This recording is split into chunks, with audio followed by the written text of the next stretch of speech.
gonna do a review on the Credor GCLH979. This is probably gonna be quite a long video. It's got a lot of things to talk about. Not really sure how I want to do these reviews, so currently I'm just gonna go with the flow and talk as much as I can about this watch and the brand associated. And then I also will be switching the bracelet to a strap later because I just got two custom made ones. So yeah, let's start with maybe going through the brand Credor.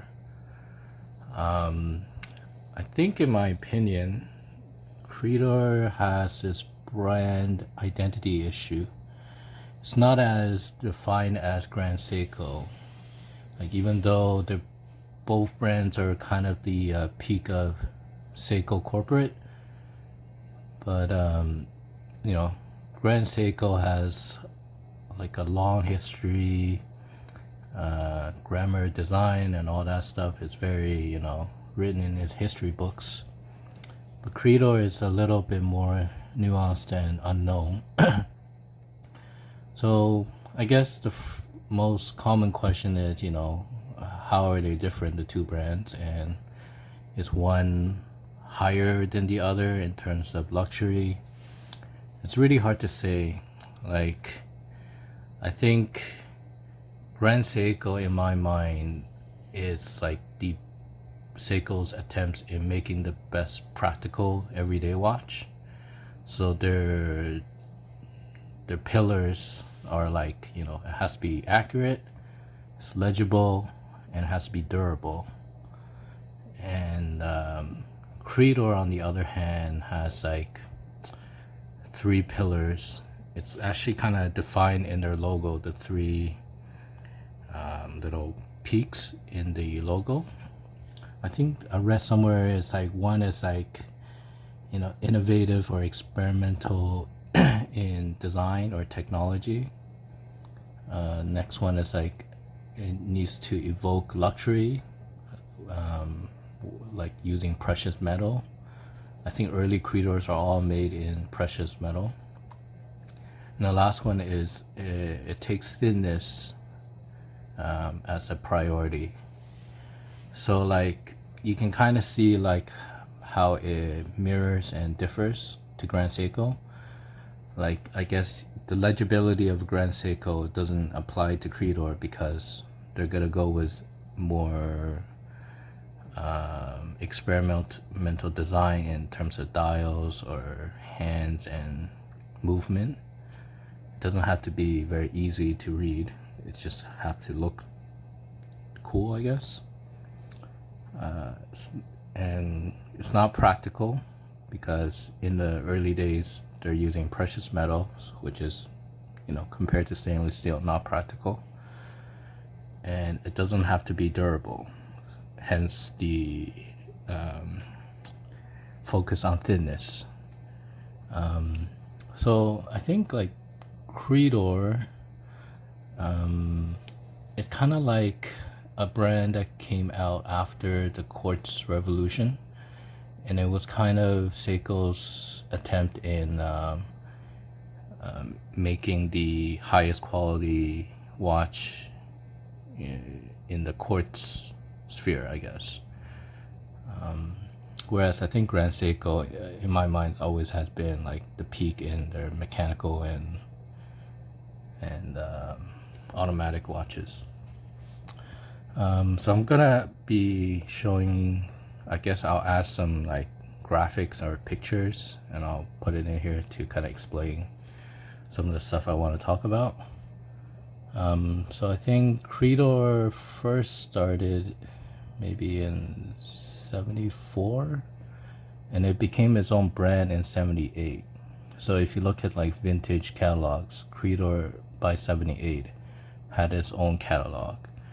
So in a way it was like Seiko's experiment in how to kind of fork out another brand to kind of separate the like the luxury segment to the more common Seiko watches. I guess that's how maybe these lessons were learned and then applied to Grand Seiko later in the 90s. So hence on the experimental part, I guess, in the brand ethos.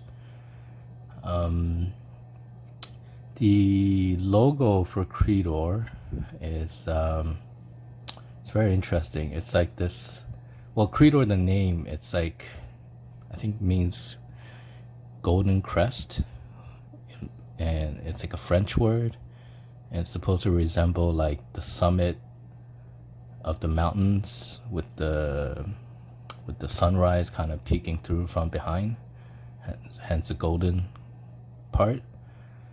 And the logo, it's like three little peaks kind of resembling a mountain, and it's actually similar to the Chinese character for mountain as well. I'm not sure if that's how it was in kanji, or in Japanese kanji as well. So the interesting about this logo was when they designed it and they wanted to start putting that logo onto their watches, it turned out it was very difficult to machine this thin part of the logo back in the 70s. And because Credor wanted to exemplify luxury, didn't want to just print the logo, they wanted to do the apply logo. And it took them a lot of attempts in trying to figure out how to machine this thin part out of metal and apply it onto the dial. So, you know, with trial and error, I guess they finally did it. You know, and just remember back then the watches were much smaller, and also in ladies' watches, so the logo it's very, very small, and they were able to machine it and, you know, polish it around and all that stuff. So let's see, I'm just reading up some of my notes and see what's next. So the next thing, I just want to talk about some of the earlier Credor models. I believe like what people call it, the father of Credor, is the UTD68. This kind of exemplify what Credor was supposed to be going forward. So very thin, precious metal, and like you know, crazy design. And then if you go on the Credor's website, the earliest like early Credor, they show this picture. I'm not sure what this model is, but if you dig on the forums and read up on some of the sites, I believe these are some of the earliest Credor, prior to them even having their own catalog and, I guess, line. These were in the regular Seiko catalog, but under like a special metal or precious metal section. And if you look at all three of these earlier models, I believe all of them came out from the Daini factory, hence by the little logo. I don't know if you can see it, but yeah, it's like a small little logo. So I'm not sure if Daini is like kind of the creator of Credor. That's hard to say. Anyway, so I guess that's some of the background on the brand. So next one, just want to talk a little bit about spring drive, because spring drive is something that attracted me to Grand Seiko and the Seiko brand in general. And my long-time goal was to get a watch with spring drive. So, and I learned that the earliest spring drive were in a regular Seiko and in a Credor, not a Grand Seiko. And most likely it's because of the experimental part, I guess. So first two movements that used spring drive was the 7R68 and 7R78. These two movements are almost identical. I think they are identical. It's just the finishing is different on the Credor. And these came out in 1999. Then the watch here was kind of like the evolution of that. It's a 7R88, came out in 2002, and it's very similar again in design and shape, except for like one small little extra hole on the movement for some reason. And then I read more into it. There is a small difference between the 6878 and this 88. It's the, I guess what you call it, the reference frequency, where the spring drive tried to regulate timekeeping.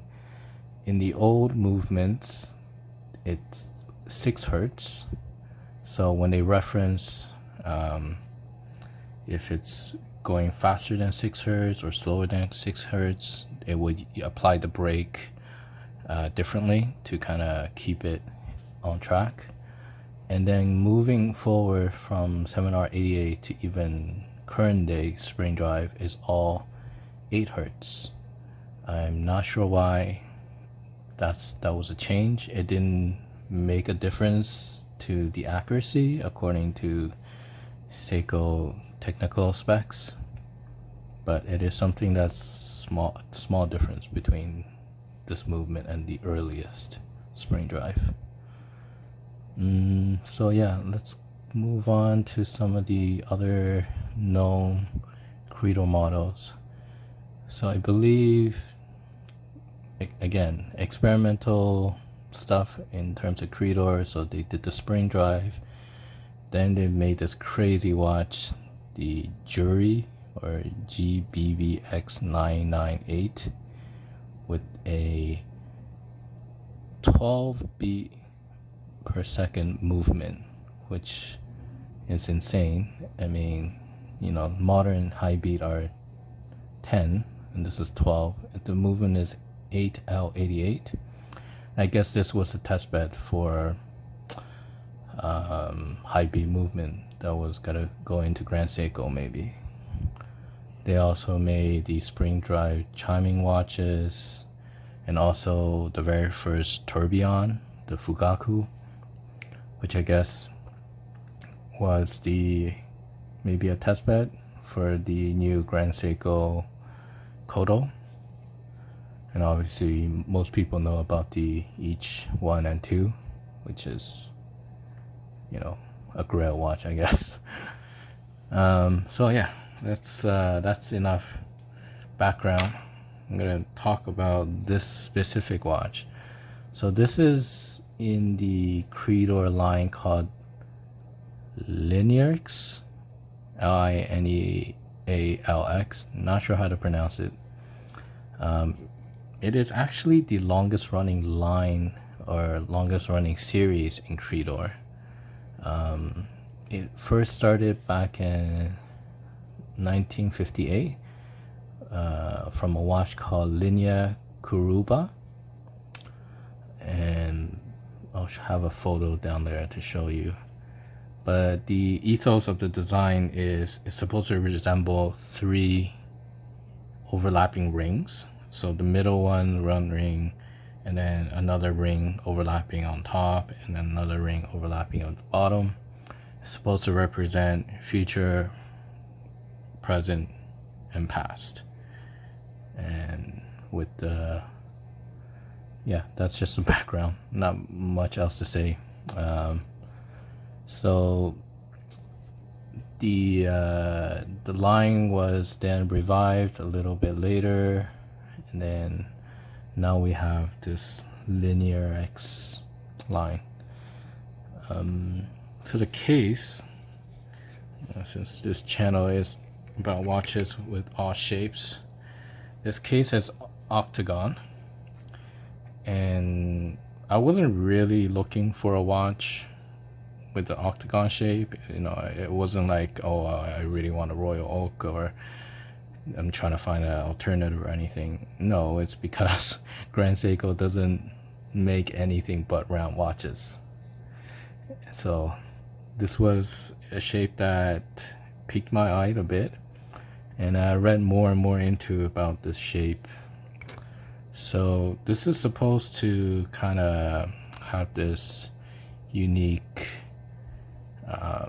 well, the idea behind this case is supposed to represent water and ice, so a softness and a hardness kind of motif blended together, and you can definitely see it on this case. It has this, you know, octagon sharp edge type of look, but at the same time there's some softness to the design as well. And I don't know, some of the marketing say it's supposed to be like showing the, yeah, like just like a unique design, I guess. It is Zaratsu polish, and let's see what else is there. So for this watch, when it came out, there was two models, the GCLH979, which is this, and then there is the GCLH977, which is similar to this, but on the leather band, and some of the markers are turned Roman numeral. Then they came out with a limited edition GCLH975, which is a kind of a blue dial version with this unique movement design at the back. It's very pretty. It's more expensive, but the thing about that model and the GCLH977 is that the 12-hour mark, instead of having the Credor logo like this, it's the Roman numeral. And I really wanted, you know, learning about how hard the logo was to make, I wanted a watch with that logo on it. So I didn't really look into those two, and then just, I guess maybe within the last year or so, it came out with another one. It's a GCLH 973, which is like the wide dial version of that limited edition. Yeah, also didn't have the logo on there, but it did come on a bracelet, which was a plus. I do really want a watch with bracelet. So, and then if you look at like the 973 and 975, the power reserve, it's much larger for some reason, and I don't know, it just looked a little bit too bold, and but you know, that's just something I noticed. Let's see. Oh, also, this is leaked on Credor maybe a year ago. I think it's kind of like the replacement for this watch, to be honest. It's called the GCLW997, which is almost identical to this. Has a logo, has bracelet, heat blue hands, but the power reserve is gone. And if you dug on their website, it's taken down now. I'm not sure if it's not ready or something. If you look around, I did find a picture. It's actually using a modified version of the new Grand Seiko 9RA2 or A5 movement with the power reserve on the back. And so I think the plan going forward is to phase this watch out and you replace that one with the automatic movement with the power reserve on the back, which I'm gonna talk a little bit about the reason why I got this watch, because I knew about this leak before I bought this watch, but I still bought this, and there's a reason. I'll talk about it in a bit. So yeah, so let's talk a little bit about this watch's dimensions and stuff. Let's see, so this is a 39.3 millimeter case, so it's under 40, closer to 39 millimeter, which is kind of nice. The lug to lug is 46.8 here to here, but because it's on a bracelet, like this part does protrude out even more. So if you do actually measure it, true lug to lug is more like 51, I believe, or 50. Thinness is 9.5, which was one of the key aspects why I picked this watch. For some reason, the more limited edition ones, the 975 and 973 with the unique movement design, that one is a little thicker at 10.5, 1 millimeter. I'm not sure, maybe the movement needed more space and thickness. So let's see. So yeah, 9.5 manual wound spring drive. I think none of the Grand Seiko ones are under 10. Maybe it's 10.1 or 10.2. So this was I guess the thinnest manual wound spring drive watch. So let's see. Yeah, so some of the other aspect, heat blue hands. By the way, the heat blue hand is quite interesting because on the website it does say that these are tempered heat blued hands, which, you know, from looking at it under the light, I do believe it. But then these little screws are also blued, but if you look carefully, the inside line is not blued, so it makes me to think that these are not heat blued, rather chemically blued. But when you go and check out the description of the GCLH975, that watch, the hands are not heat blued, they're more like Zaratsu polish or whatever diamond cut polish, stainless steel. But the back, you know, it's a different design, but it does use blue screws. If on that page it does say that the screws are heat blued, but if you look at, you know, a picture of it, it still has that silvery line through it. So I'm not sure what's going on there. Maybe these are heat blued. It's hard to really find out.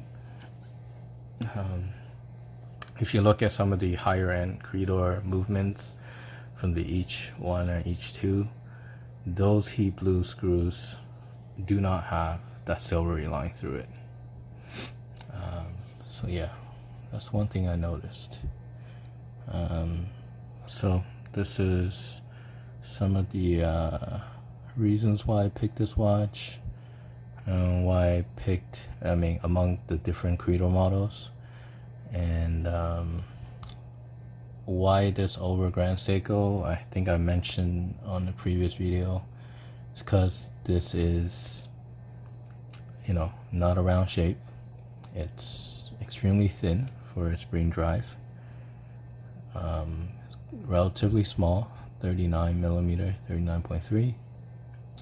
It came on a bracelet, which Grand Seiko manual wound spring drive did not. It has a date, which very important to my job. Grand Seiko's ones do not. And let's see what else. Yeah. So let me tell you a little bit about why I picked this with the power reserve over the leaked model without the power reserve. So one thing is I do like manual wind movements more compared to automatics. I think if I'm gonna buy a luxury watch, I want to, physically wind the movement from time to time, and I think the automatic winding just feels a little different. But the main thing is that this power reserve being at this little 10 to 11 o'clock position, I read online that just supposed to be representing the rising sun, and Japan being the nation of the rising sun, I guess there's some history with why they designed it this way. And at first I wasn't sure if this was just people making things up or whether that was actually part of the design. There is another Seiko watch nicknamed the Rising Sun with a circular dial in roughly the same area. It's not the power reserve, it was like a 24-hour dial. And so this kind of got me thinking, because let me see if I can draw this.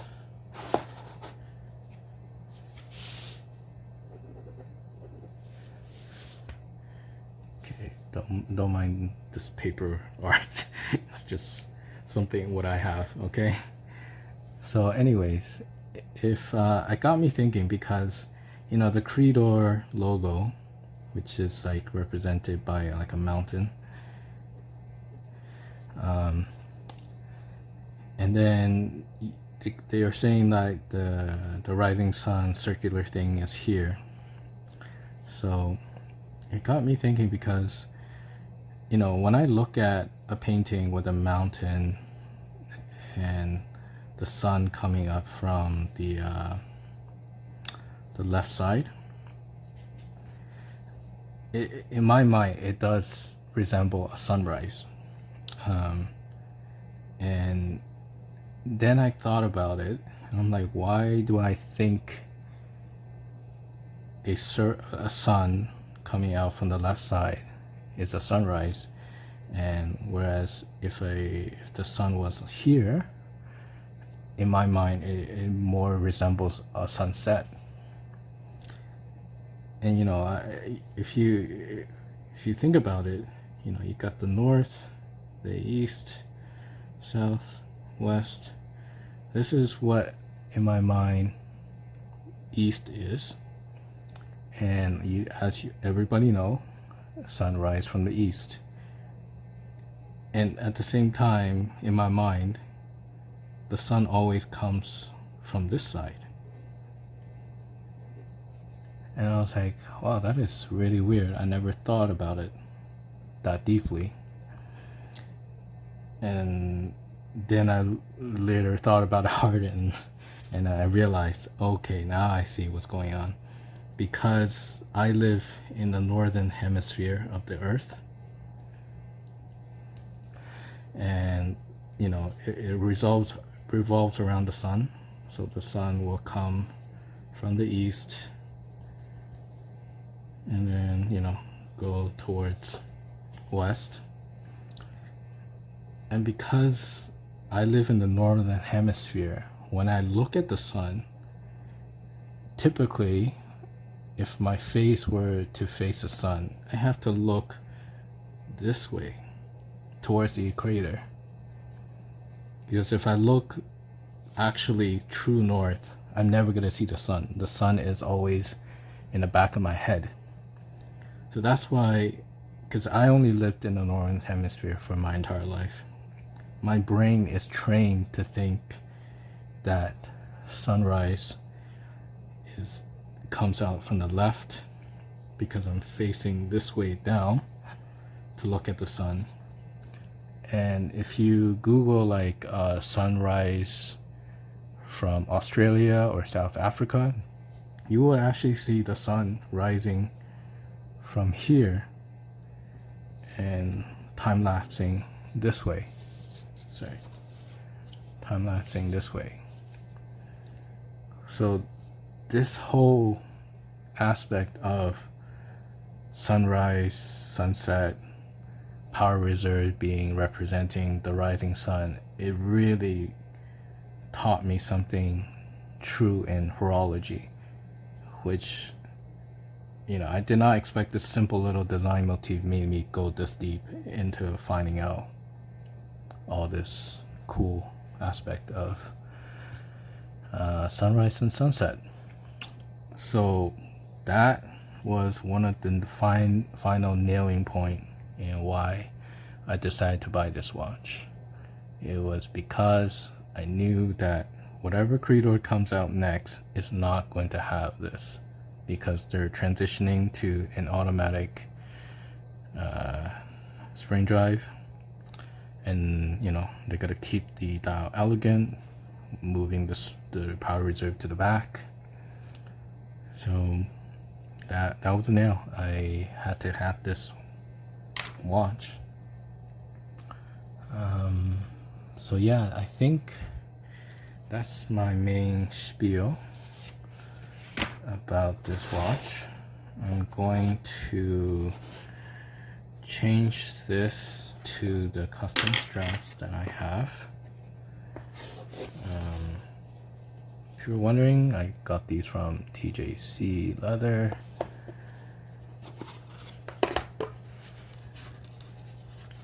And I got two.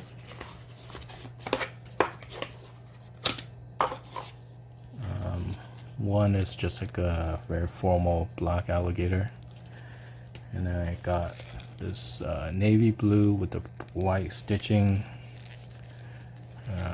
So I'm going to put these on and see how they fit on this watch. Okay. Alright, so I've changed out the bracelet to the strap, and this is what it looks like. Yeah, my wrist is 7.5 inch, 19 millimeters, and it's quite nice. So I had this custom made so that it kind of goes along with this lug and tapers down. The lug width itself is 20 millimeter, but these horns have 2 millimeter on each side, so this strap actually flares to 24 and tapers down to 18. Yeah. So also the crown, I'm just gonna take this off.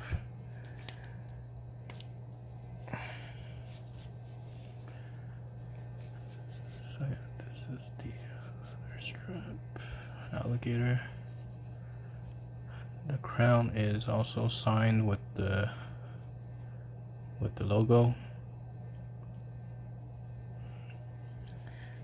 For people who are wondering, the bracelet itself does have a small taper. So let's see.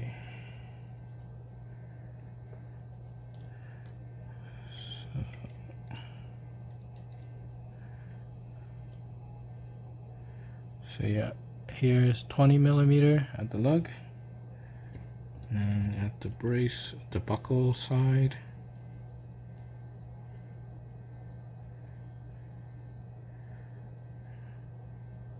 here it goes down to 18. So it tapers a little, but for me, yeah, it's not too bad. I think I would have rather have taper a little bit more.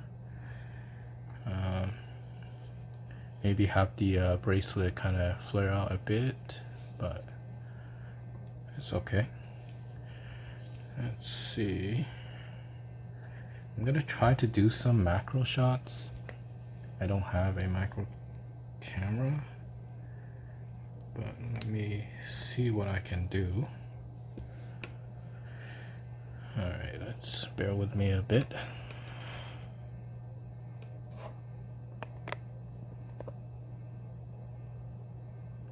Alright, hopefully you can see this.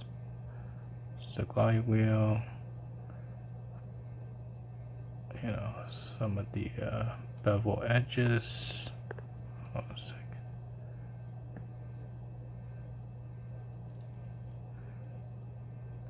Yeah, beveled edges. Credor. Yeah, see these heat blue screw? I think they're chemically blued.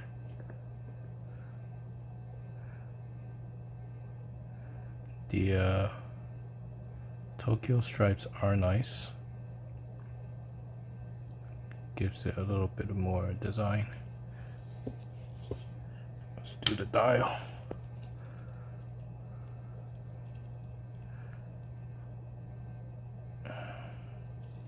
Oh, sorry. Here's the dial. It does have this nice little cap on it, on top of the seconds hand. I believe the 975, 973, the special models, they actually don't have the cap for some reason, which is kind of, yeah, I don't understand it. That's a logo, apply logo. This pattern, I don't know if you can see it, but if you really get close to it, even at the center point, you can still tell there's separated little lines. It doesn't become like completely flat right in the middle. So the amount of work and detail, well, I'm sure this is not handmade, this is just a machine, but to design that and still have a separated line is quite nice. Day window, there's a spring drive. That's the power reserve. Alright. So yeah, that is the watch review. Let me know what you guys think. I try to cover as much as I can on this review. It's gonna be quite a long video, but yeah, see you next time. I don't know what the next video will be. Maybe I'll go through why I'm upset with odd-shaped watches and my journey towards that, or maybe I'll do another review on one of my other watches. Alright, take care. Thanks.